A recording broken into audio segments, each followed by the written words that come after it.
Hey guys, this is Raz. I want to give a quick apology for taking so long in this episode out.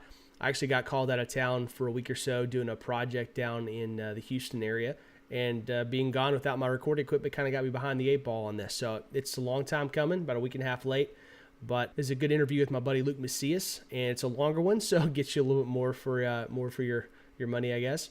Hope you guys enjoy it, and don't forget, we really love some feedback either from you guys as far as what we're doing right versus what we can do better, the types of folks that you'd like to hear on the interview, or recommendations from you guys as far as people you would like to hear.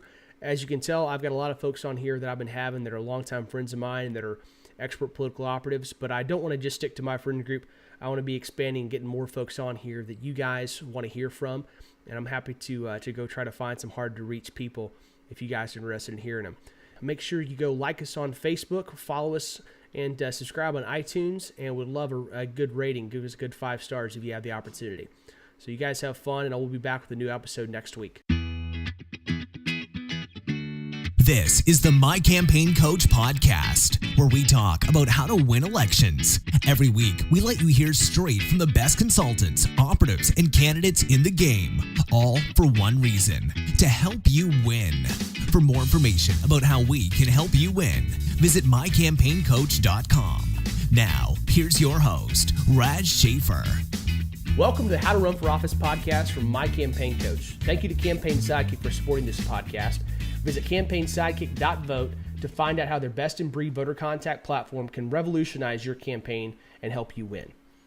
This week's guest is my good friend Luke Macias, owner of the Texas-based Macias Strategies. Macias Strategies is driven by the desire to achieve conservative policy outcomes at the state and local level. They believe that the policy outcomes of state and local governments often don't meet up with the social and fiscally conservative values that are held by the voters in those areas. Limited government will only be obtained through visionary, principled leadership, and those are the characteristics they look for when deciding what candidates and organizations to engage with. Luke has quickly become one of the most effective and youngest general consultants on the right in Texas. He's been involved in politics most of his life and actually started working for his father's state house campaigns very early on. His passion found root, and the paid opportunities to manage and run campaigns came very, very quickly. And over the last 6 years, he's consulted on more successful campaigns than I can even count, and a significant cadre of clients within the Texas Capitol and local governments are his across the state. Luke, welcome to the podcast. Thank you. It is a pleasure to have you here today. Our relationship goes back a long way, and I want to start out by filling in our listeners a little bit more about your background. So start out by giving us a bit of your backstory, how you got involved in politics, and kind of your earlier road that led you up to being a GC. No, and I know we do go back quite a ways. For those who don't know, Raz actually personally made the coffee table that's in my house. So, on top of being involved in saving our great republic and defending the limited government principles, anybody who knows Raz knows he's got some woodworking talents. So he was, good enough to bless me and my family with that. It's a good wedding present. It was a great wedding present. So, when I look at how I got involved, it was interesting because I grew up in a family that was pretty generally politically engaged. But when I say engaged, I mean we stood at the life chain once a year and, held signs that said pray for those who choose abortion, and, watched every presidential debate. I remember watching every State of the Union, regardless of the president, growing up. The first political comment or conversation that I ever recall really having that made me think about something was during the Bush-Gore campaign. And I was listening to Rush Limbaugh in my mom's van. She was driving us to piano lessons, and Rush was talking about the race. And I asked her, Mom, I'm trying to figure out who is it that we want to be president. And I hadn't watched any debates. They hadn't really made their views super well known. I didn't know which candidate was even in which party at that point in time in my life. I think I was probably 8 years old, I guess, at that point. No, 10. I was 10. Such and a youngin'. she said, I think, I hope that we will get George Bush, but I'm afraid our country might deserve Al Gore. And it kind of put things in perspective, and I started thinking about what that meant. But that's the first political conversation I remember having. And my dad's story is kind of a really long one that we don't need to get into, but there was a point in time early in his life that he really felt like the Lord had kind of impressed upon him that public service was something that he would be involved in later on. And he had told my mom that, and that had been something that just was always on his heart. So when he retired from the Air Force, we moved back to the San Antonio area, just got involved in our church. He worked for a local small business that my papa owned, an advertising agency, and we were just kind of involved. We lobbied at the Capitol one day as, homeschool families for parental rights. And then a couple people came to him in late 2015 and asked him to consider running for state representative. And his mind, he was thinking he'd run for like the mayor of our small town at some point 10 years down the road. But instead, this opportunity came up. They prayed about it, kind of took it to us as, my 6 siblings, and we all agreed that it was something we should do. So we got into it, and he ended up winning by 45 votes of 20,000. And that was the state house, right? That was the state house in 2006. And so at that point in time is when I knew that my passion was in politics, and really no other time before that. I mean, even growing up, I was not thinking I'm going to do all these grand things. I was going to be a doctor because Luke in the Bible is a doctor. That's who I was named after.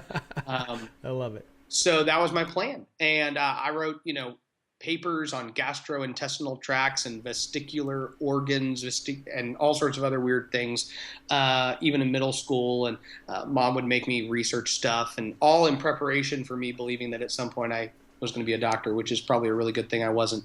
And so once I kind of had that as a passion, I was doing college. I started working for a higher education company, which I worked for 5.5 years, doing marketing, sales, product development. I was still in high school, so I was doing soccer and football and track. And working in campaigns as well. So I interned with my dad in 2007, worked on his reelection in 2008 when he lost. He lost by 17 votes of 30,000 and was a really contentious primary. But at that point, I had kind of been bitten by the bug. I knew I was going to be involved. Yeah. So I worked a couple jobs, but not necessarily in politics. And I really just volunteered politically. I drove up and spent 2 weeks in Arlington standing polls for Bill Zedler in his election he lost in 2008.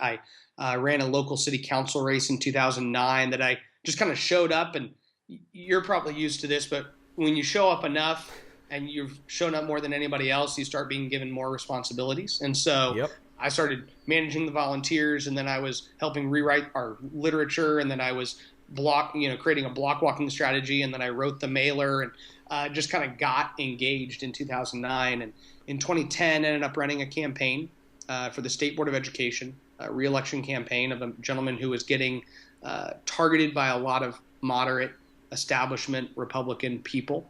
And we were able to get him reelected. And so that kind of opened up the door. And I was doing some things with different websites. I was doing stuff throughout the grassroots. I was doing stuff just engaging, both interested at a statewide level, but really more concentrated on my local area. I was the president of our local Republican club for a year, just kind of engaging and involving and volunteering hundreds, if not thousands of hours a year that were put in at that point. I really focused a lot in the 2011 session on what was going on in Texas. And I worked full-time in product development for the higher education company. We had purchased a small business, and I was kind of in charge of running that. And so I was running this small software company. And honestly, like every day I had the Texas House floor pulled up. I was watching every debate. I was watching committee hearings. I was following everything. And then I was engaging with some people in Austin that were more educated on all the things that were going on too. And, that's what kind of opened it up for the possibility of me running campaigns, because what became painstakingly clear was there were a number of really, really, really bad legislators. And I knew a lot of them. They had served with my dad. But watching them and what they were doing, and then realizing that there were several people out there that were considering running against them, but they didn't really have somebody they were talking to. They didn't really have somebody who, was lined up and ready to help them, and that there was a need for that. So several people around the state who at this point would probably rather remain unnamed, just had mentioned it at times. Hey, is this something you've ever considered? And we think it'd be helpful if you'd at least be willing to run a couple races. Because at this time, there really were only a couple, maybe 2 or possibly 3 general consultants that did conservative Republican campaigns. Because, kind of a little bit of backstory on the Texas side. While a lot of folks think of us as this deep red conservative state, we have a pretty significant divide within the Republican Party when you get to Austin, as far as Republican conservatives and very, very moderate R's. And so back in 2010 and in the session 11, it became very clear that we'd reached this point of a supermajority, but we weren't governing like conservatives. And I think that's probably something that people will experience in most states wherever they are, right? If they start to look at their legislature. I mean, there are a handful of legislatures, plural, that are doing a better job, right? But Texas isn't one of them, and it's something that would probably disappoint quite a few people the more they actually end up researching it. Yeah. But you realize that when we pass many of our reforms or laws or conservative, legislation, that actually came from being passed in other states at some point before us, right? And so you go, okay, wait, I thought Texas is leading. Well, no, Texas is really more of a follower when it comes to protecting your Second Amendment rights. And we're really more of a follower when it comes to protecting your religious liberty. And we're really more of a follower when it comes to government transparency. And we're really more of a follower when it comes to your private property rights. Okay, well, we'd rather lead. And so that happens from within. I basically just started talking to several people who were thinking about running, and I didn't need to replace all that much income to be able to survive. So once I had a couple clients, I put in a month notice and helped train my replacement with the higher education company I work for, and then transitioned out. And the way I looked at it was, I knew that I was going to be engaged in politics. I had a political nonprofit talk to me about doing some statewide grassroots coordinating for them. I had talked to pro-life groups. I had been engaged. I had thought about running for county commissioner at a local level. I mean, I knew where my heart was and my passion was. And so to me, the 2012 cycle, which is really kind of the inaugural cycle of Macias Strategies, was an opportunity to help a movement get several more strong conservative voices that it was in desperate need of. And if that was successful and I could still keep the bills paid and keep the lights on, then that's where I would continue to serve. And if it wasn't, then I was pretty confident that other opportunities would open up. Well, and one of the really nice things about the way that played out was that not only did you have the fire and the desire to go help strong conservatives run in these primaries and win, but you were willing to take on a lot riskier races that no other consultant was willing to put their eyes on. And so that allowed you, in that first class of clients you got, not only did you have an incredible success rate, but you got some guys in there that are now in their third session kicking some butt down in Austin and holding true to their conservative principles. The entire political system incentivizes every single person involved in politics to behave poorly. So, if you're a lobbyist, in order to be successful, the system of lobbyists sets up certain unspoken rules that you can't break. And if you break them, everyone agrees to kick you out of the sandbox. And it's true. The same rules apply to political consultants, and the same rules apply to elected officials, and the same rules apply to candidates. I mean, it's just the reality that here's how you operate, here are some rules, and you need to not break these rules. And so at the end of the day, I mean, there are certain people that are in positions where even if they don't like a sitting chairman in the Texas House, or even if they really don't like a certain senior member who they think killed a lot of conservative legislation, they might not be able to even put their name on a campaign against that person, or they might have just decided for their business that that's not worth it. And so, it was nice that my mom one time asked me about my business model, and I said, well, I charge everybody less, and sometimes I'm the only person who will work for them. So, if you don't have competition for half of your clients, it's not that hard. And that's something I hope changes. I hope that in Texas we're able to continue to see more activists, more professionals show up, more consultants, more campaign operatives, more candidates that show up. Because this there is plenty of work to go around, no matter who you are and what your skill set is. But it was the case in 2012, and it is remained to be the case, at least for some of the clients that I work for, that they're the type that probably wouldn't even have another option. But yeah, so 2012 ended up, we were victorious enough. We defeated several incumbents. We won an open seat. And we went to Austin with a handful of state representatives that we were able to work with.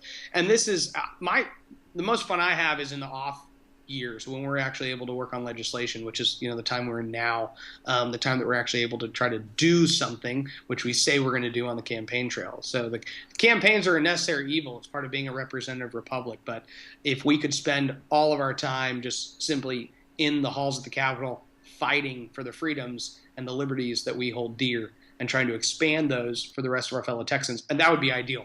But campaigns are a necessary part of that. So that ends up being a large part of what we do.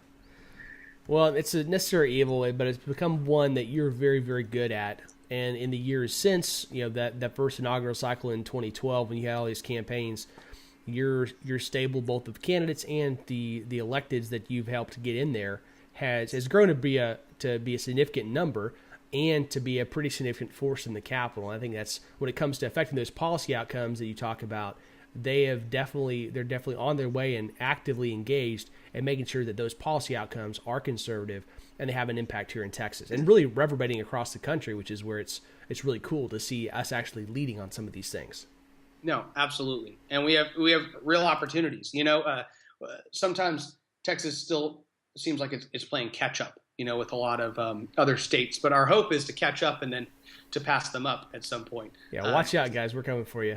We are blessed to have more oil than everybody else, which often gives us, more economic success than a lot of other states. But in a lot of other policy areas, we're not necessarily the tallest guy in the room. Yeah, that oil gives us a little bit of a buffer for some of the less conservative policies. We can survive a little bit more in some of those cases. Some of the waste, fraud, and abuse within the system definitely made up from the natural resources beneath our feet.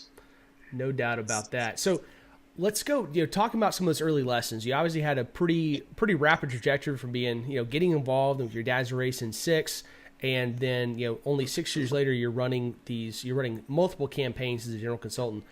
What are some of those lessons that still stick out to you that you learned early on, especially in the days when you're still a volunteer and kind of a conscript in some of these early races? I think, early on, the questions I kept asking myself is, what is it going to take to win? And I think many within the seasoned political operatives and activists and everybody else probably overthink that element. There's a lot of battles that people don't engage with because they don't think they can win, or they require somebody to have an exorbitant amount of money, or the budgets that they put together are just, they're such that it's too high of a barrier to entry to even really impact change at a state level. And so a lot of times I've been trying to tear that down. But within the early involvement, whether it was, some local activists saying, hey, we need to stop this school board run amok, and me helping two local school board candidates get elected that were able to fire the superintendent, or a city council race that I was with and was not successful. The whole campaign I kept trying to figure out, what is it going to take to win? So I think a lot of times, we just kind of take one step in front of the other, and it's just like, I need this endorsement, and then I need this mailer, and then I need this set of signs. Now I have signs. Now where am I going to put the signs? Let's put up signs. And, sitting down and saying, wait, what is it going to take to win? What are our numbers? Right. How many actual votes do we need? Well, how do we get there? How do we even know if we're there? And I think that at least helped put a perspective on how to efficiently target your energy. Because so much of the time you're trying to understand how to make the biggest impact. And whether you're an activist who has a couple hours a day, or whether you're a political consultant running a campaign, or a candidate who's running for office, you have so little time, and you're saying, what will make the biggest impact? And often, first of all, the School of Hard Knocks is really helpful, right? And that's why when I talk to somebody who's going to run for office, if they're thinking about it a year or two out, one of the first things I'm telling them is, hey, there's a local guy down the street running for school board who seems like a good guy. You should go meet him. You should go knock your neighborhood for him. You should help him put up yard signs. You should do all, like, I want you to get your hands dirty in this process to potentially understand what it's going to take. Sometimes there's examples of people who've already done all that. That's why they're now being called upon to run. And one really good example of that, we'll talk more about Connie Burton later, but yeah. Connie really exemplifies that. We had her on the podcast a few weeks ago, and her trajectory of really, she wasn't interested or thinking about running for office a few years out. She was focused on, as a grassroots Tea Party leader, going knocking those doors, helping with campaigns, doing the grunt work. And as she did that, the people around her would be like, man, you're awesome, and you'd make a heck of a state senator. Absolutely. And that was probably the one I was thinking about when I was talking about some who have already done it before. And so some have been different activists, but oftentimes there's a cadre of people out there who are very conservative-minded individuals, and they're the people that when they hang out at dinner parties with their friends, they're the ones who are saying, no, government needs to get out of the way. And isn't it ridiculous that our city is looking at regulating all these businesses or Airbnb or Uber, and they're complaining about the state of the country, and they're saying, well, even Republicans won't really do what it is necessary. That person out there, but honestly, they're running their law firm, or they're seeing their patients at their, medical practice, or they're working hard in sales for a big, nationwide company in railroad tracks or pharmaceuticals or medical supplies. That person then says, I want to run, and I haven't been not involved. I just haven't known where to engage. And so studying and following is what helps you understand that, and every session, I go back to the legislative session, you feel like, oh my gosh, now I know so much more of how to approach things. And every campaign is like that. You finish a campaign and go, okay, I could have done this better. I could have done this better. Right. It happens less as time goes on. But the biggest thing is just always making sure you're observing instead of just working harder every time. It's not just a matter of working harder, because a lot of activists, I've seen them, be there for 8 to 10 to 12 years later, and they're still doing the exact same things. They're still fighting the losing bond battle, and they're still trying to stop legislation that keeps passing. And, every battle they seem to pick is the losing one. And I feel like if you were able to just take a step back and think about, what lesson did I learn last time, and how am I going to change my behavior this time, or change what I focus on, change what I spend my time doing. So I don't know if that even answers your question. I hope it does. I think it does. Well, and just to note, that doesn't mean not picking hard battles, right? No. That means that we are judicious and prudent about the battles we pick, and that we make sure that when we lose, we inventory the reasons we lost, and we find the ones that we can surmount the next time around. And even when we win, we do a detailed after action to make sure that, because even when you win, there's going to be things you could have done better, right? Every campaign you won, from Connie's on down, there are lessons you learned along the way. And like I said, the more times you go through this process, the more times you are able to use that knowledge and not have to get kicked in the butt by the same mistakes. But man, there's so much to learn every time, win or lose, and you got to hold on to that knowledge to help you do better the next time. Yeah, I mean, if you lose, which happens a lot in politics, you go back to the next battle and you go, okay, well, if I lose next time, I'd like to lose by less, and I'd like them to take longer to beat me. So when I was in high school, I had a buddy of mine that did Krav Maga, which is the Israeli form of martial arts, right? And he had done other stuff as well. And he was 4 inches taller than me, and he was stronger than me. And so he was still short. Yes. He might have been more than 4 inches taller than me, to be completely honest. Luke is short, and I give him a lot of crap for that. Let's say he was 6 foot 6'1". I'm 5'5", so it's much more than 4 inches. But here's the point. So we would, and this guy just, like, he's a Marine now, and so we would spar all the time. And every time we'd spar, he beat me. In fact, I can honestly say I sparred with this guy within a year and a half's time, 100 times, I feel like. I mean, we were over with each other all the time at his place or my place, and we just spar. And I lost every single time. But every time I'd say, okay, what did I do? And then how did this happen? And he would instruct me along the way. And so my definition of success was, how long is it going to take him to beat me? And that's how I defined how well I was doing. I mean, I was never winning. I would feel great. You know, I'd finish a battle and go, man, it took 2 minutes to kick my butt. Sweet. I mean, that was like an accomplishment, right? And so I'm okay if the grassroots have the perspective, like, we're going to get beat, but by golly, they're going to have to work their tails off to beat us. And that's okay. But the point is, you want them to work their tails off regardless. These people are challenging the very foundations of what makes a free society. These people fundamentally do not believe that you have the rights that they don't have to parent your children, to defend yourself, to own your property. Right. And so that being said, yeah, bet your bottom dollar, if they're going to beat you, you want them to have to work tirelessly. In fact, hopefully after the battle, even if they do succeed in keeping you from expanding your property rights, maybe they'll say, I don't want to do this again. This was miserable. Yeah. And you know what? I'm going to say, look, if you're going to stop me from expanding my freedom, at least I'm going to make sure you're miserable doing it. And so I think there's a lot to be said for just understanding how to be smart about how you approach it. And then if you don't sit back and say, okay, why did I lose that bond? Why did I lose that argument? Why did that bill pass? Why was I not able to convince that local official? Okay, let's learn from that, and then we can kind of adjust moving forward.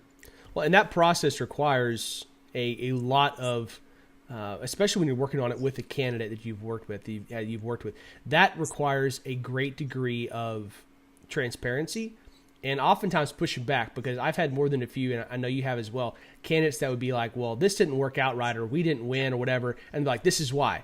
And you look at it and you're like, no, that's not why. Yes. Like, we have to dig deeper. We have to be very brutally honest with ourselves about that process, and it's often quite uncomfortable. Yes, absolutely. Absolutely. I mean,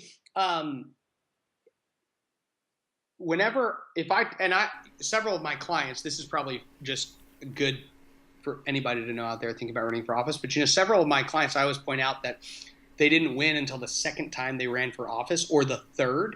Yep. And it's really worth taking note of. I mean, the fact that they ran several times unsuccessfully before they got into office. And but the interesting thing is, I can have two clients who I work with who run and are not successful. And then we can have conversations within, 30, 60, 90 days, 6 months, it just depending on how long it kind of takes them to process it internally, and then us to sit down and have a conversation. And, there's really two big differences. There's either someone who says, okay, what did I not do as well as I could have done? Or there's somebody who comes to me and says, here are all the people that didn't do what they were supposed to do, and this is why I lost, right? Yeah. Based on that first conversation, whether or not this person is likely to, A, run again, and two, if they do run again, do any better. Yep. Because sometimes they'll say, I'm doing it again, and I might not even want to work with them at that point. Mm-hmm. But that person is more than likely not going to actually make a difference. And so, if we're not successful in a race, I'm not sitting down saying, what did that candidate not do? Right. I'm thinking, was there any way we spent money we shouldn't have spent money? Was there any message that would have been more effective? Was there any data that we didn't collect? Was there any? So, trying to approach it from that perspective. And if the candidate is doing that, and the consultant is doing that, and the campaign manager is doing that, and the local activists who helped that campaign are doing that, saying, what could I have done better? Then guess what? When they come back, they'll all be operating and performing at a higher level than they were last time. And that campaign's likelihood of succeeding is significantly increased. I'm a huge fan of that attitude because, frankly, I hate working with people that don't exhibit that from day one, because that's the attitude that got me interested in politics. I've talked about it before in the podcast, but it was losing a race by 12 votes on a recount that got me hooked on politics, the state rep race when I was 12 years old. And it was the fact, I was 10 years old. And so it was the fact that we lost by that narrow margin, and that there was no way I could look in the mirror without knowing that I could have found 13 people to vote for Becky. Yep. And that knowledge forced me to, that was like a day one lesson for me when it came to those kind of that retrospective. And when you touching on what you talked about the running multiple times, we interviewed Matt Krause, the representative of Klein years and a mutual friend for a long time. And he's the perfect example of that. He ran once and got his clock cleaned, but ran in a really strong way, learned a lot. and immediately went to work diagnosing what their failure points were and put those lessons to work for him. And he went away and ran away with it the next time around. No, I think Matt Kraus, Matt Rinaldi, these people who ran were not successful. In Rinaldi's case, a client of mine, a state representative from the Irving Coppell area here in Texas, North Texas, great guy. Same situation, ran for district judge in a county that really kind of leaned a little Democrat. And so the November election came around and the Democrat won that seat, though he did very well, and ran for the legislature then in an open seat. And then 2 years later ran again. And Matt's a perfect example of somebody who did not approach his third run for office in what are people going to give me this time around. His approach was, what can I do better? And how do I prudently approach this in a way that increases my chances of being victorious? And what did I learn from the last time? Okay, how can I spend my time different? The first time we sat down for that second run, he was saying, here's what my schedule is like. How might we change that moving forward? Well, maybe we should spend less time doing this, more time doing this. And he says, okay, yeah, you're right. Absolutely. So what are some of the personal attributes that you think have helped you specifically when it comes to being a GC? Because different people are fitted well to different jobs and roles, especially in campaigns. What are some things that you think have helped you specifically when it comes to taking on the GC role and making that jump? Well, if you talk to my clients, I don't know that they will ever testify that I am a good general consultant. So until they look at the win rates, maybe. Well, even then. So I don't know. I think they would be able to more quickly point to the parts which I'm in continual need of reform and betterment. But I think at the end of the day, probably a willingness to not sleep at all for long periods of time is probably one of the strongest attributes needed in anybody working a campaign. Having a very gracious wife that lets you do a lot of hard work and is very supportive is definitely got to be one of your greatest strengths there. That is another one. And so that combination is probably the crux of what leads to some success. But there's a couple things. So first of all, I think being picky with who you're willing to work with will keep you more passionate about what you're doing. When you're picky about the people that you're trying to get into office, you will be much more passionate about helping them get into office. And Absolutely. And that's really true if you think about it, whether you're a political organization out there trying to, increase your standing within the political realm. If you're an activist who's trying to decide where do I spend my time, I might help a guy run for Congress and he might even win. And then I might be miserable every time I look at the TV and see him voting some way that I thought he had told me he wasn't going to vote. And so if I'm pickier about who I really go put my blood, sweat, and tears into, first of all, the result isn't as important. Now, victory is what we're trying to do this for. So if we're not actually winning, and going back, we've won campaigns, right? And if we weren't trying to put Texas in a better place and get more seats into conservative hands, then yeah, you don't want to just go out there and waste your time. But that being said, I think when you're picky about where you apply your time, then you're much more passionate about how you employ your time. And it's a lot easier to stay up till 2 or 3 in the morning and actually work on multiple different clients and what they're needing. Being able to try to understand every aspect of a campaign is incredibly important because it's so easy to kind of fall into real set of what you're comfortable in. And so I think a constant desire, and this honestly is not credited to me. The company that I worked for before is a company called Lumerit Education. They were College Plus at one point and Lumerit afterwards. But we had we had a couple different characteristics that we talked about made up who we were, should make up who we are as employees. And then we're also going to be trying to instill in the students that we served. And there were several of them, but one of them was being a lifelong learner.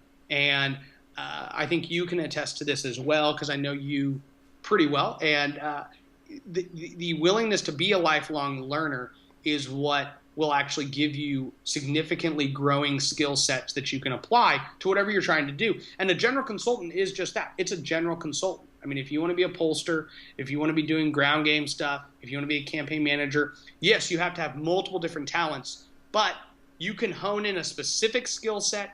You can concentrate on that. I could run, robocalls for you, or I could be a statistician, or I could be a data guy, and I have to hone those skill sets in, but then I just have to continue to refine that same skill set. And the truth is, a general consultant actually has more to always be sharpening. Absolutely. If I don't understand what their options are out there regarding the data for campaigns, then I'm behind the curve. If I'm really good at that, but I don't understand all the opportunities out there regarding digital advertising and media and targeting, then I'm behind the curve there. And then if I don't understand that the ground game is still absolutely important, and the ability to implement and how to track that successfully and keep candidates accountable to hitting those same goals, you really have to be able to understand all potential aspects. And with campaigning and society growing and technology advancing at rapid rates, you have to stay on top of your different options. And so it's just very difficult. It was easy when I came in early because I was 22 years old, or 21 when I filed my Macias Strategies LLC. And so it wasn't very hard to feel like I was ahead of the curve on technology and where things were going. But as time has gone on, I found it even more difficult to try to make sure that I'm always willing to look at the other options out there that are even outside of my current wheelhouse of operations. Now, one of the things you alluded to earlier, talking about going where your passion is and working for people you're passionate about. It's very clear if you look at your website, and I'm a huge fan of having very clear mission statement and having very clear principles that you say up front. Absolutely. This is who I deal with. These are the kind of things, because one of the things that's made our friendship as strong as it is that we both come from a point of saying this is a passion. This is a place that both as political activists, that we feel like these are the types of policies we want to put forward, and as Christians, that we feel like this is a particular field that we've been given to toil in. And there's no doubt about it. Working in politics is a toiling effort. Absolutely. But through that, you make very clear on your website the type of people you want to work with. Yes. And I was like looking at people's websites because that tells you a little bit about what the top couple bullet points they put value on it. I think it's important. And when you go to maciasstrategies.com, you see there are three things that you point out that set you apart. One is your motivation. So that's talking about you're motivated by policy outcomes, not just political wins. And that's something a lot of people, especially candidates, honestly lose sight of, because for the candidate, like that first, the first win is that electoral victory, but that's not the ball game. We're talking about your long-term ability to affect political change, because the win is not where the payoff comes. On a personal level, yes. The second is that you're talking about you want to work with conservatives, people who are true conservative Republicans that are not afraid to challenge other Republicans, the non-conservative ones, and who are actively practicing that cognitive dissonance. So they want to fight back against that cognitive dissonance with the moderate Republicans. And third, that you focus on, as far as these campaigns you run, you focus on getting a low cost per vote, which seems obvious, but is relatively rare. Looking at that bottom dollar is something that not all consultants do, but it's something that you've given a special account to, because with a lot of these early campaigns you ran, and even current ones, it involves taking on people that don't have a ton of money, but they're folks that do want to have a strong impact on those policy outcomes. Talk a little bit more about how you make those three things mesh together. So the first two, I feel like, kind of come together. So I'm going to talk about, those on the outset. And so, what motivates us is we've got a cost for being conservative, and then what is the end goal? Okay, so let me combine these two. The motivation and then the conservative principles really do go hand in hand, right? Because you couldn't say, I'm really motivated by policy outcomes, therefore I want to help people that kind of vaguely understand what a conservative principle is and have a general idea what the role of government is. So, when we sit down with a client, before they're a client, before we've decided, is this something that our company is going to put our time, talent, and treasure towards, we want to know, what is the role of government in your opinion, right? When does life begin? And should all human beings be protected? What are fundamental rights that are to be protected by the government? And when can government take that right away, or should it ever take that right away, right? And so those two things really go hand in hand. Where my deal is, and the way I present it to anybody who's wanting to hire me or who I'm talking to is, I'm motivated by policy outcomes. So I could care less if you're a state representative. I do care that this community is being represented by somebody who is not representing the conservative-minded principles that it holds. And so you have those conservative-minded principles, and I would like to help you do that. Now, if I'm talking to somebody and he says, hey, can you help me run for state representative? I think I really need to be governor. So in order to be there, I probably should run for state rep first. That's probably somebody I'm not real motivated to help, and that's happened multiple times. Those people I have not worked with. Because it was just clear to me that this guy and I weren't sharing the same motivations. I'm motivated by policy outcomes. If somebody says, I'm a really conservative Republican, and I'm really worried that we're not passing those bills, and I think we need more voices to get that stuff done. Okay, now you and I have not only the same motivation, if we talk long enough, I'll be able to figure out if you line with me conservatively. So it really comes this. It's really identifying first that they have the conservative principles, and that's done with an hour to 2 to 3 of conversation. And then afterwards saying, are we through that process, and afterwards saying, are you motivated by the same things I'm motivated by? And then if those two things connect, which in most cases they have, in some cases they haven't, in some cases I thought they did and they didn't, but that all comes together. And then the point is, well, if we're going to run a campaign, we assume that since we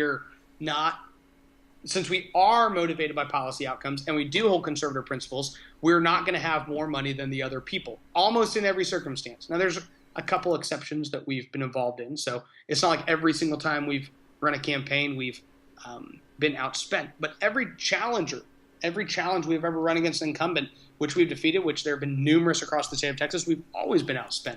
And in the open seats we've run, we've been outspent in almost every single situation. And so still looking at those and saying, what can we do? How can we be efficient with contacting voters? At the end of the day, our goal is to spend as little money per voter as possible. And why would that be? Okay, well, it's not to spend as little money and lose, but the point would be, if I can find a message that resonates with a voter more than my opponent's message, then it will take me less. And the same thing goes when you're criticizing somebody, when you're talking about what you believe. I really do have a theory that I don't know that can statistically be tested, but it's much more expensive to convince a voter of a lie than it is the truth. And I think there's a natural law aspect to that, is my hope. But if I'm running against an incumbent Republican who's going around saying, I've been fighting to protect your freedoms, well, that's a lie. You have not been. Your votes don't say that. Your own bills that you author don't say that. Like, take away your votes. The bills you author would grow more government than they would take away. So clearly, freedoms are not expanding and government is growing. And so for that person, it's just like, well, you know what? If it were true, it'd probably be easier to convince people. But it's not. And so now I can take the things you have voted on and the bills you have filed and show them to people, and they're going to see a difference. And then they're going to realize that maybe you're not being completely honest. And voters, in case anybody has gone out and talked to them recently, don't really trust what politicians say. And this goes for my clients as much as anybody else's clients, which means you better actually have real clear evidence of how you've done what you say you've done. So from the incumbents that I work with, it's a real easy thing. When we say, I'm one of the most conservative representatives in the state of Texas, and people go, well, how can you prove that? I don't know. Every single independent rating agency in Texas says I'm the most conservative, or second or third or fourth or fifth. And we're able to show them why. Here's what I voted on. And here's when I voted even against the majority of my own party to try to keep government smaller. And when you're running against somebody, that same is true. So some of that, I think, is just that you're willing to tell the truth more than try to mislead people about reality. I think that's cheaper to do. But then also just focusing on making sure you're spending your dollars where you need to. You're diversifying how you're contacting voters. They're getting the same message multiple times. You're being consistent in that message. And it's written in a way that actually is something they can relate to, relates with the voters. Because I think if you get too separated just from the normal Joe on the street, then you're not going to know how to write copy, whether it be in a direct mail piece or a television ad or a phone call that they're getting, or how to tell your volunteers how to talk to people at the doors that's really going to resonate with them. So we talked about a little bit about what you look for to a client.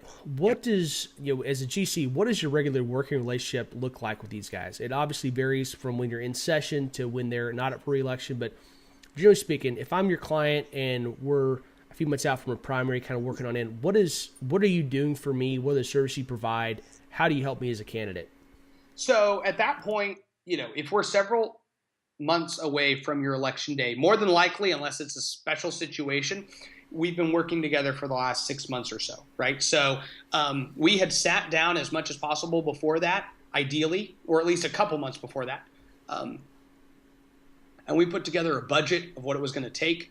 We set expectations for what your time would be. So we said, you're going to have to knock on this many doors. You're going to have to talk to this many voters. You're going to have to raise this much money, which means you're going to have to probably ask around this many people for money.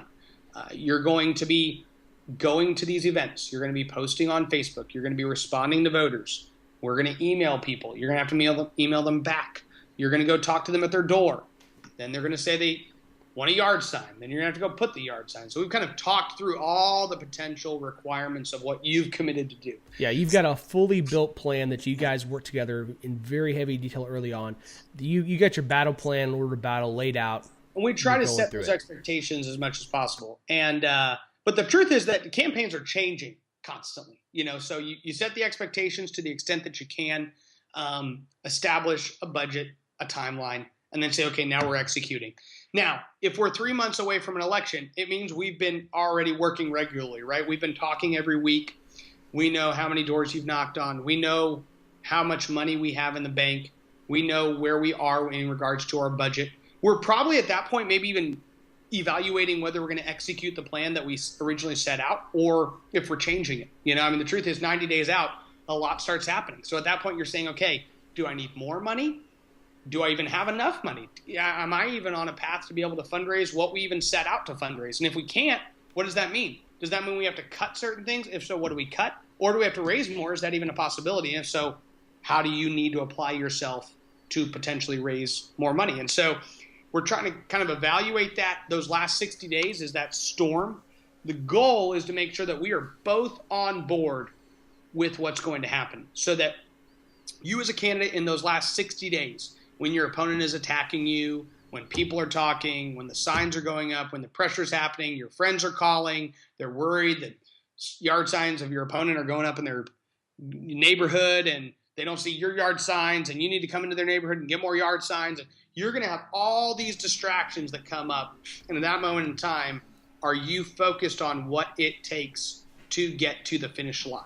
Because there isn't a whole lot of room for error in many of these situations. And your miscalculations or my miscalculations will potentially position us poorly to be able to be in a position to then get across the finish line before our opponent does. And so the goal is setting those expectations correctly, but then we're also making the actual implementation. So you don't know who you're supposed to mail. We do. We know how many voters. You don't know who you're supposed to knock on. So those things have already been put in place. You know who you're knocking on. We've given you that data. You're making that happen. We know how many households we're going to mail. We're creating plans around that.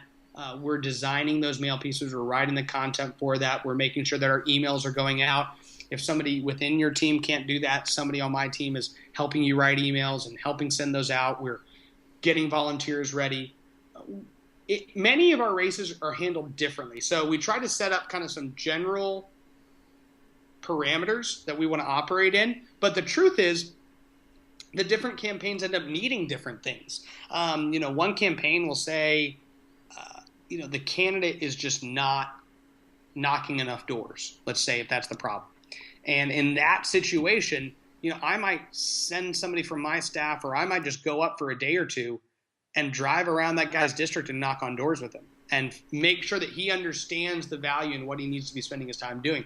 There might be a candidate that is just off to the races on that area, but they're not fundraising. And so we're saying, okay, this is your weakness. we need to help you do this. We need to send emails for fundraisers. We need to be raising more money on Facebook. We need you to sit down and make these calls. In order to make that happen, you and I might need to get on the phone and you make calls while I'm there on the phone. Or if not, how else are we going to do this? Do you need to go one-on-one and meet with these people?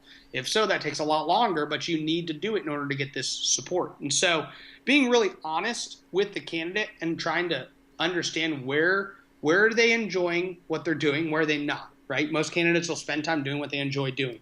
So if I really like block walking, that's what I'm going to do. But I'm not going to call anybody and ask them for money. I might really like fundraising, but I hate block walking, which means our conversation 90 days out is going to be a different conversation than with the other candidates. So it's really making sure that every section of our voter contact plan is actually able to be implemented. And if it's not, being honest with you about, look, this is your campaign. This is your name on the ballot. This is your job you put on hold. This is, in some cases, your own money that you've put into the campaign. So if you don't want to block walk, that's your decision. But let me be honest with you in saying that now means you have to do all of these other things that weren't even in the original plan. So are you going to raise more money than you thought you were going to raise? Where are you going to raise that money? Do you want to try to put more of a plan together on that level? And I can tell you, here's what I think you should do. You might say, well, I'm not going to do that. Well, then here's what you need to do in order to make up for not doing what you should do. And then the other part is just making sure that, there's somebody, look, this is a stressful situation. I mean, you're out there putting your blood, sweat, and tears into this deal, and this is somebody who knew the plan going in, who knew why you were doing this, what your motivation was, and to just try to help keep you focused on that, while at the same time saying, what are the things that you're most worried about in your campaign right now? Okay, how can we help take that burden off of you so that you can focus on doing what you do best? Talking to voters, convincing them of your message, earning their support, and then going on to the next person. What are some of those? I mean, you mentioned fundraising and block walking, which you and I both agree are two of the biggest indicators. Those are two of the primary things candidates need to spend their time on.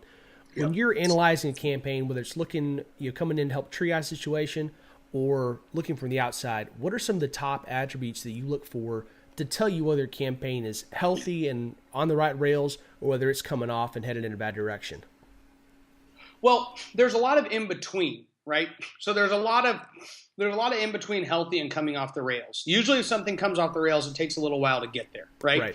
As I think with anything in life, whether it's your marriage, an organization's health, a campaign, a church, a business, right? I mean, the coming off the rails can be avoided multiple times along the way. There's multiple forks in the road. And so it's really, in the long run, there's a couple things. So you might have a candidate that ends up being very healthy as a candidate. They knock a ton of doors. They're able to be convincing. They're able to spend their time well, but they might have a much weaker local base. How many volunteers do you have? How many people do you have really coming around you?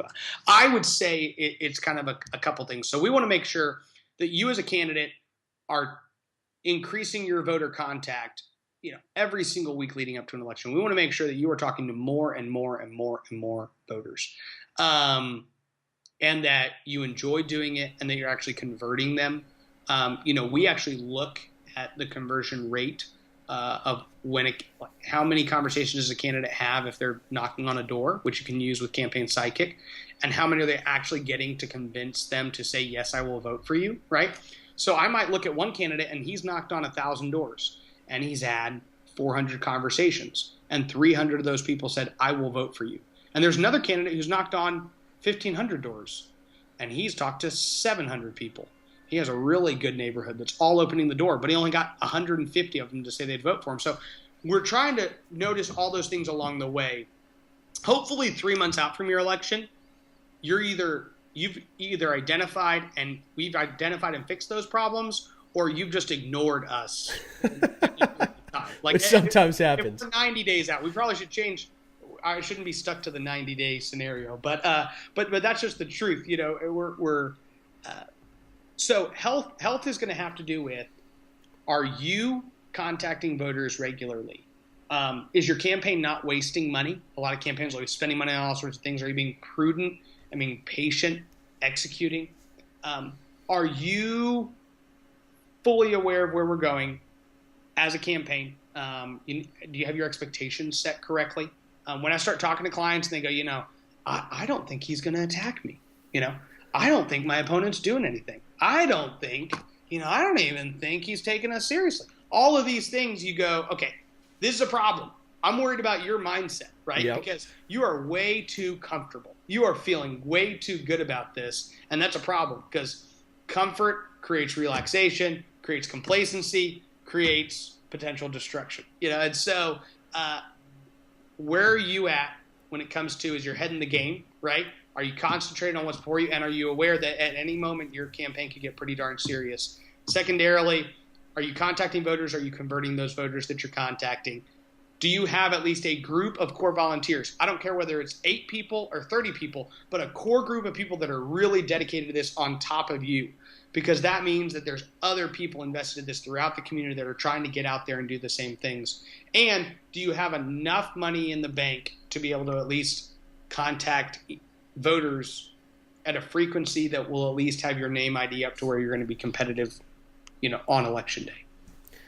So a lot of the folks that are listening right now, they're either thinking about run for office at some point or a current candidate or looking to help out on the staff side or even some volunteers. Yep. But talking specifically about those folks that are interested or should be interested in running for political office, what are some of the top things that they can be doing today in the out-of-cycle year to help prepare for that run, whether it's next year or beyond? So the first one would be, if you're looking at running in 2018, you really need to have your mindset ready to pull the trigger on, if you're in a primary, to be pulling the trigger on that, this summer or this early fall, right? So you're coming up on a little bit of time. So that's probably a little different situation where you really do need to be having serious conversations with people in the community saying, hey, I'm thinking about running for office. Would you be willing to help me, right? Calling people that whether they be business owners or educators or people involved in church or pastors, or saying, hey, what if I were to do this? What would you think about? And then researching. You should know, if you're going to run for, when I thought about running for county commissioner, I went down, I had every single pamphlet of county materials and what our budget was and what we spent money on. And I was, boning up on all the information that I needed to know in order to be able to go out and articulate what I believed, right? And a lot of people go, I'm really conservative. I'm pro-life. I don't like spending. Okay, what do you want to do as a state representative? I don't know. I want to be against spending and protect unborn babies and expand your freedom to carry your firearm. Okay, well, that's good. It's a good start, but there's a lot of other policies that go into that. So searching out and reading through and studying up on information, and then getting a group around you, because if you don't want to jump into this alone. So the reason you're talking to everybody is that you want 25, 30, 40, 50 people that you can hold accountable to saying, you told me you'd help me if you did this. I need your help. This has to be a group effort in order to really get us on the finish line. A lot of people start thinking about running, even further out, right? There's probably going to be people who are considering running at some point in their life. And I think the important thing is, first of all, to have a servant's heart about all that you're doing. If you're in your church, you should be looking at where you can serve. If you are in the Rotary Club or in your Chamber of Commerce, you should be looking at where you can serve. If you are involved in your kids, be the coach of your kids' soccer team. Why? Because it's service. It's truly service, by the way. I've coached kids soccer, and not my kids, actually. And that's even more service. But it's a blast. But you're really taking your own time you could be spending doing a whole lot of other things, and you're serving. And you know what? We are looking for public servants. So if you're not out there and you're not serving, whether it's in your realtor group or your medical group or your chamber of commerce or your church or your community that you're with, then you're not going to be somebody who's invested. So I know we're running out of time here a little bit, but you mentioned, Connie Burton as somebody who I know has been on this podcast and who you've worked with in the past and I've worked with and all of us have supported. And, she is a really good example of that as somebody who wasn't even seeking to run for public office. Interestingly enough, it's like if you want to run for public office in 2 to 4 to 6 to 8 years, you should do what Connie Burton did for a number of years. But she wasn't even looking and actually ready for office. So yeah, somebody who said, where can I serve? I mean, I want to make a difference. It always kind of does disappoint me when somebody shows up and says, I want to run for office. Okay. And I've been working hard and I've been doing these things. I've got $150,000 of my own money to put in the race. Great. What conservative people have you donated to over the years? I've never done that. Okay. And there's just a little bit of disappointment. Those people can still make wonderful public servants, but you have to ask yourself, why is that money sitting in your account? You haven't been out there and you haven't thought at one point, hey, maybe there's this other guy like Ted Cruz who is really fighting the hard fight, and maybe I should help him since he's doing what I would do if I was up there. So that servant's mentality, that where can I get involved? How can I help? And by the way, yes, politically too. So I kind of was remiss to not mention political organizations too. But the reality is, if you want to run for office, well, you'd rather not show up to places the first time you meet these people say, I'm running to be a leader in this community. You'd rather have been there before. So show up to your grassroots organizations, show up to the Republican clubs, know your local officials, take them out to coffee.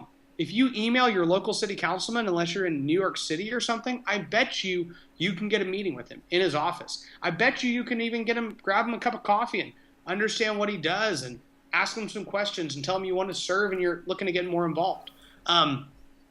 Do some research, because that guy might not be that great of a council member. If he's on city council, more than likely he's not that great of a council member, since that the vast majority of city councilmen are not good council members.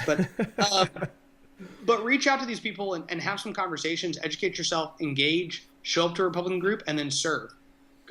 Instead of going to church and criticizing what you don't like about it, try to serve. These are good principles across the board, but those are the people that they look for. My dad was approached by people in our church about running for state representative. And think about that. He did not in any way pursue it. He wasn't even trying to do things to position himself. He'd never gone to a Republican club. He'd never been involved in the party. He'd never gone to a political event locally. He was approached by people within our church who said, we are looking for someone. We're more engaged. And when we're looking, we thought you would be a good candidate. Why is that? Well, my dad has a bit of a servant's heart, and he's somebody who is willing to do whatever needs to be done to help people, whether it's in the church or moving them or serving or preaching or leading music or anything else. And so he's somebody who will stand out as somebody who's willing to serve and somebody who cares about the things that he's investing in, and that stands out to people. So those are some little principles, but they're really nitty-gritties are, get out, expand your network, meet more people, but when you meet them, do something, serve, because that's what's going to stand out to them.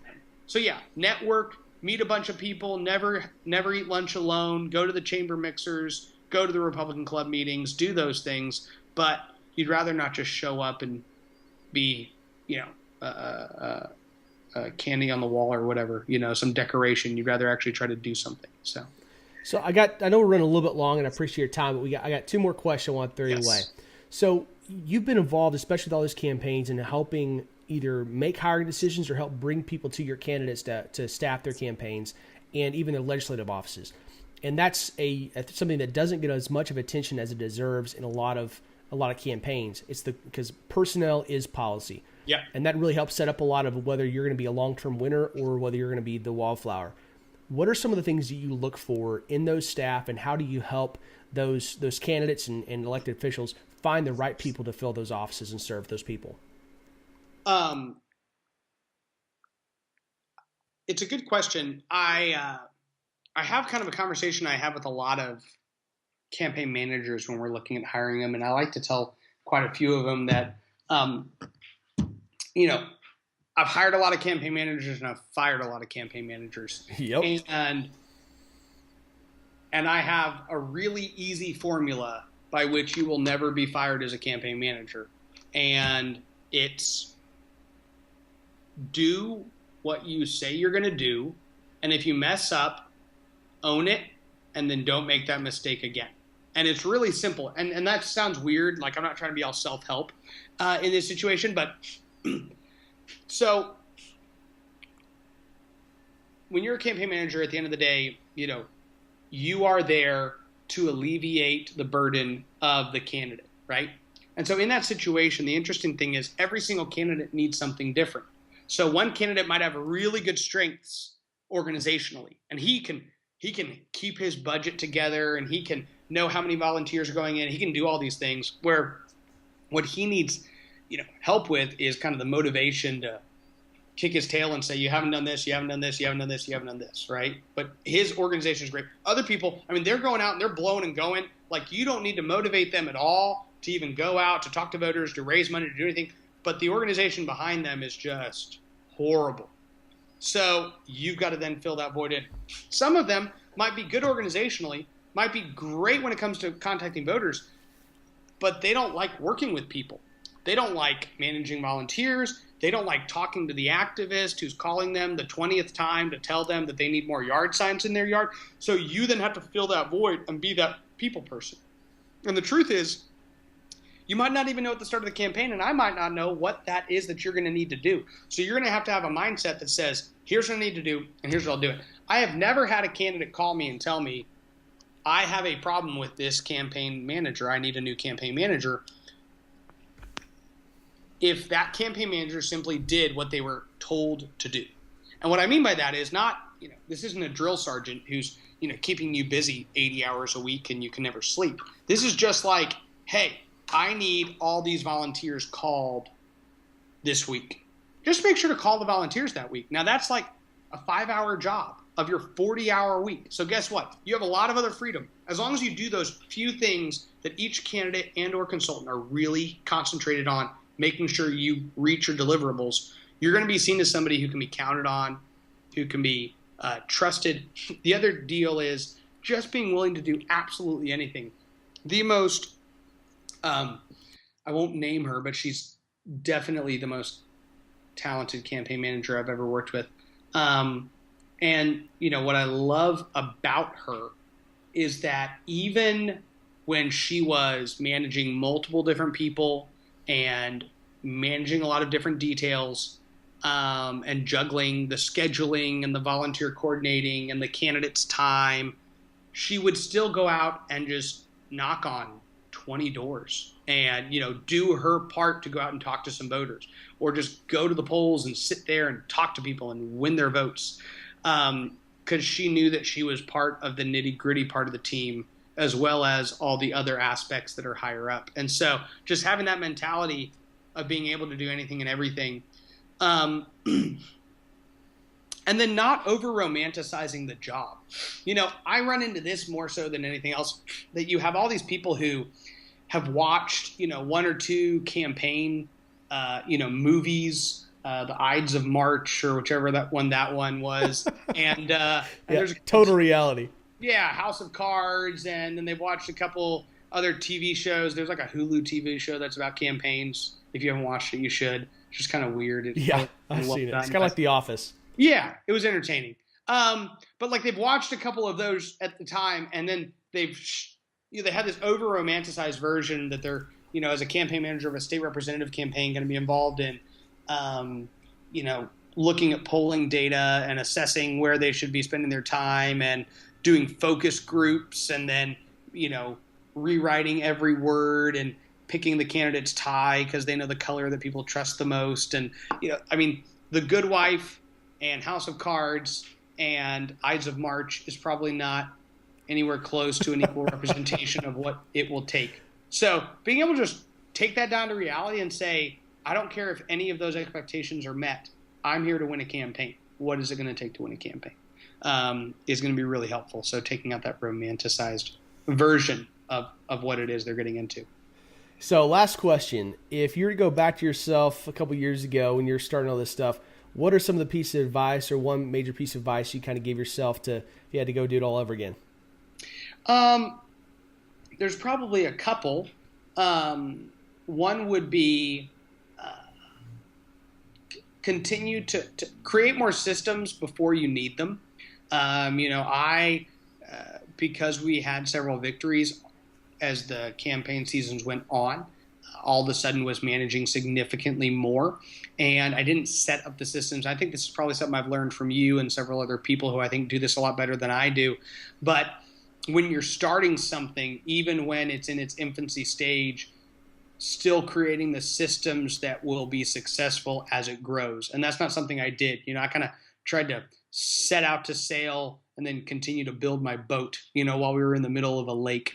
And the Lord is very gracious and compassionate and can be patient with us even when we get ahead of ourselves. And so there's a lot of grace in that. But being able to just set those systems out, it's just a pure business thing that I think I learned early on, and or I learned late on, but I'm glad I learned early enough to begin to implement over the last couple of years and have a more organized set of systems that we're able to implement. Take time to really hire people. Take time to really understand your employees and the people you're working with when you build a business and you start hiring people and bringing them on and building a team. You want to make them successful. You want to find out what they care about. You want to find out what they're searching for and what they need to feel fulfilled, whether it's in what they're doing for you or what they could do for other people. I think the HR side of building a team, and it's really the same thing even in politics. If you are the leader of a group of people trying to defeat a local bond, it's the same needs. If you are a candidate running for office trying to figure out how to move legislation through a process of 149 other politicians, that's something you need to be able to have some insight into. So that's something I would definitely look back and say. I would also say to not put too much faith in people. And you have to, you and I have talked about this too, but in politics in general, I have a small cadre of people that I just know will be with me and there and in the fight and can be counted on thick or thin, no matter what happens. They'll have my back. And I've realized in politics, even people that I love and care about and agree with and fight with are not always people that I can necessarily just sit there and implicitly trust will always be there. And that's how you get burned out in politics. Yep, when some person that you had faith in fails you, it's why your faith shouldn't have been there to begin with. Yep. Your faith in your Lord and Savior, who is granted you not only life on this earth but life eternal through His Son. But then also, you do need a band of brothers, right? I'm no doubt. I made my wife go through a lot of that Nice. show. We're still Awesome. working on it. But you need that band. But that band is a small band. And there are a lot of other people you're going to work with. And there's a lot of people you're going to be close to. And there's a lot of people that you're going to fight different battles with. But those are not necessarily people you would sit there and say, you would literally die in a foxhole with me for the cause of liberty and freedom. That's a pretty small group. Have that small group. Have faith in those people. Understand that even those people might fail. And any marriage premarital counselor or seminar would probably say the same thing about your spouse. So it doesn't change a whole lot. But that's another thing I would say, that different points in time in which I just found myself really depleted and upset and let down were times that I looked back and realized I just placed my faith wrongly in certain people that I should have known from the outset, not bad people, in fact, better than me oftentimes, but that I shouldn't have had faith in, that would just always be there no matter what. Well, Luke, I appreciate being on today. We're going to have your contact information in the show notes. You can find Awesome. Luke on Twitter as Effectual Change, Luke Macias on Facebook, and MaciasStrategies.com is the website. You can get a hold of him and his guys and find out if there's ways you can be helped by his campaign strategy. Definitely somebody that's part of my band of brothers and somebody I trust quite a bit. Luke, it's been a pleasure. I want to also thank our sponsor, Campaign Sidekick. And be sure to check out the show notes. We've got all the details as far as some of the timestamps for different topics from today, his contact information, and would appreciate y'all rating us on iTunes and giving us some love on Facebook. So thank you guys very much. Thanks again, Luke, and we'll talk to you guys again next week. Thanks, Raz.